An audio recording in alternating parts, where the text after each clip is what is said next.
बाबूलाल मरांडी जी संघ के तृतीय वर्ष शिक्षित स्वयंसेवक प्रचारक, क्यों छोड़नी पड़ गई थी भाजपा आपको? कभी कभी जीवन में ऐसी घटनाएं होती है। ये सामान्य घटना नहीं है सर, एक लंबा पत्रक है सर, जिसमें आप बीजेपी पर इल्जाम लगा रहे हैं कि ये विधायकों की खरीद फरोख्त करते हैं, अमित शाह जांच करें। आप ट्वीट कर रहे हैं भाजपा सत्ता में आते ही पद, पैसा, शासन का भय दिखाकर दूसरे दलों के सांसदों विधायकों को तोड़ती है, इसका विरोध होना चाहिए, झूठी और मक्कार है बीजेपी सरकार। ये सर आपके ट्वीट हैं। चुनावी रैली में अमित शाह द्वारा जय श्री राम का नारा लगाना आदर्श आचार संहिता का खुला उल्लंघन है। कभी कभी घर से भी कोई सदस्य थोड़ा निकल जाते हैं, लेकिन कहीं दूसरों के घर हम गए नहीं। कुतुब मीनार से कूदना और भाजपा को ज्वाइन करना, इसमें कुतुब मीनार से कूदना ज़्यादा श्रेयस्कर है। मैं आपको बिल्कुल वर्बेटम कोट कर देता हूं ताकि ये ना हो बात की साहब। नहीं, मैं ऐसा कहा भी नहीं रहा, मैं तो कह रहा हूँ कुतुब मीनार से मैं कूद चुका था। तो कैसे आपका भाजपा में वापसी का रास्ता कैसे खुला? क्योंकि अमित शाह तो 2014 से कोशिश कर रहे थे, फिर 2020, ये 6 साल का इंतजार क्यों? नहीं, कोशिश हो रही थी, लेकिन कहीं ना कहीं थोड़े बहुत गैप हो जाता था। क्योंकि उन्होंने कह दिया था कि आप आ जाइए, आपकी पार्टी के लोग तो आने को तैयार बैठे हैं, और आप भड़क गए इस बात पे।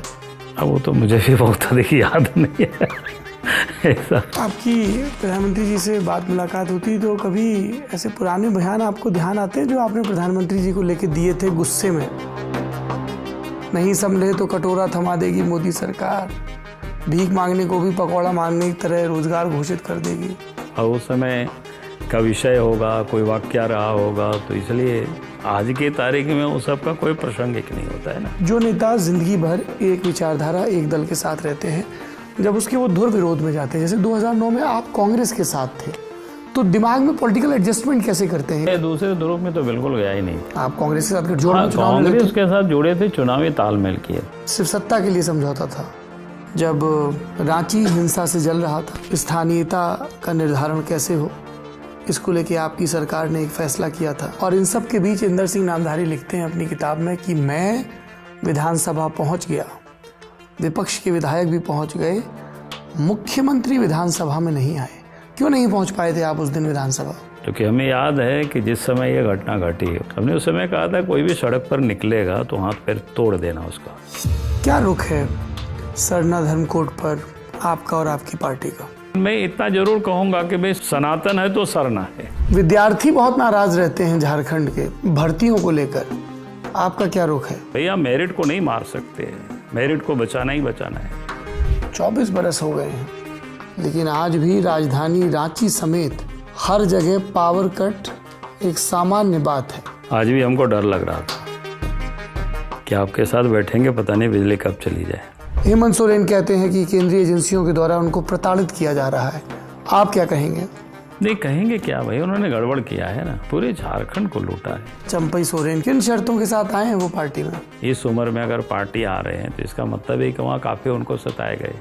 आप उनकी पार्टी में शामिल होने के विरोध में थे। लोगों ने कहा मरांडी जी भाग के दिल्ली गए, मोदी जी से मिले, ये तो गलत वो है। इस हक में नहीं थे कि चंपई सोरेन को लिया जाए। जब 2024 की लोकसभा का टिकट वितरण हुआ तब भी सबने यही कहा, चली तो बाबूलाल मरांडी जी की है। रघुवर दास जी को क्यों नहीं वापस आने दिया आपने?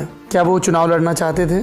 हमें तो नहीं कहा है, हमसे तो नहीं बात हुई है। डबल इंजन का तो नहीं पता, लेकिन डबल आश्वस्त नजर आ रहे हैं मरांडी जी, एक भाजपा की सत्ता में आने को लेकर और दूसरा खुद के मुख्यमंत्री बनने को लेकर। मैंने आज तक किसी नेता से या किसी कार्यकर्ता से मैंने कभी पैरवी नहीं की। हाँ, लेकिन कहा जाता है कि जो जेवीएम से आए नेता हैं उनके ऊपर मरांडी जी की कृपा खूब बरसती है। नहीं, ऐसा नहीं है। 26 साल बीत गए हैं, तब शिबू सोरेन वर्सेस बाबूलाल मरांडी था, अब हेमंत सोरेन वर्सेस बाबूलाल मरांडी है। सवाल ये पूछा जा रहा है कि आपको मुख्यमंत्री का प्रत्याशी घोषित क्यों नहीं किया गया?